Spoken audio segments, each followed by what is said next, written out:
જો ભાઈ ઉત્તરાયણનો અહીંયા આગળ પતંગોત્સવ છે વડોદરામાં, અને આ એનું એન્ટ્રન્સ જુઓ તમે, કેટલી ભીડ છે. અમે અત્યારે બપોરે 3:30 વાગે આવ્યા છીએ. સવારના 9 વાગ્યાથી ચાલુ હતું, અને આ માહોલ જુઓ તમે, કેટલા બધા લોકો છે ને આહા હા હા હા હા શું ભીડ છે. પણ સોરી દોસ્તો, અમે અંદર નથી જઈ રહ્યા, પણ તમને બતાવીએ, જેટલું શક્ય હોય એટલું ક્લોઝઅપ કરીને બતાવું છું તમને.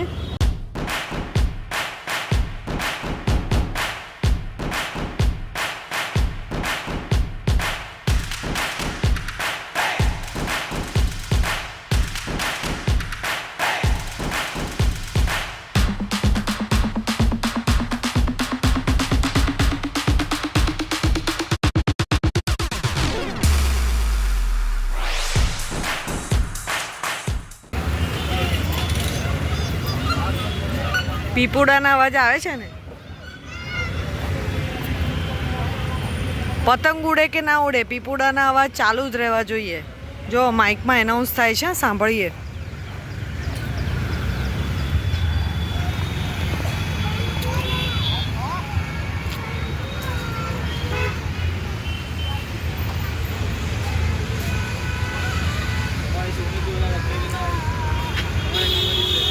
ખાસી બધી ભીડ છે અંદર.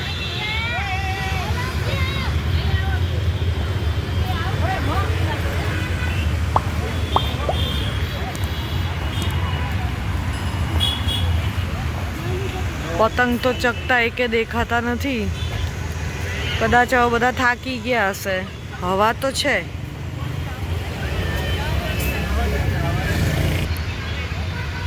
વડોદરામાં નવલખી ગ્રાઉન્ડમાં આ આજના દિવસે હતું.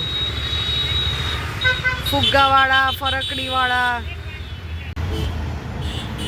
જો 3:30 વાગ્યા છે, અડધો કલાકની જ વાર છે. એટલે મને એવું લાગે છે કે પેલા જો સાદા પતંગો તો થોડા ઘણા ચકતા દેખાય છે. તમને ખબર નહીં સ્ક્રીનમાં દેખાય છે કે નહીં. કોઈ એવા સ્પેશિયાલિટીવાળા પતંગ તો અત્યારે નથી, પણ ખબર નહીં. પતંગ ઉત્સવ હોય તો જ ચગાવાય એવું તો નહીં જ હોય. ચગાઈ તો શકાતું જ હશે. તમે અહીંયા વિઝિટ કરી છે કે નહીં કહેજો જરા.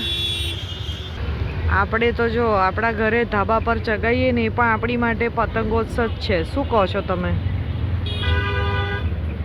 એકદમ સાચી વાત કીધી ને મેં. બસ તો 14 તારીખે પતંગ ચગાવો બરાબર, અને એકદમ ફ્રેન્ડલી વાતાવરણથી ચગાવજો. સારી દોરીનો ઉપયોગ કરજો. ઈજા ના થાય એ રીતે ચગાવજો. અને કમેન્ટ બોક્સમાં ચોક્કસથી જણાવજો કે તમારી તૈયારી કેવી છે આ તહેવાર ઉજવવાની.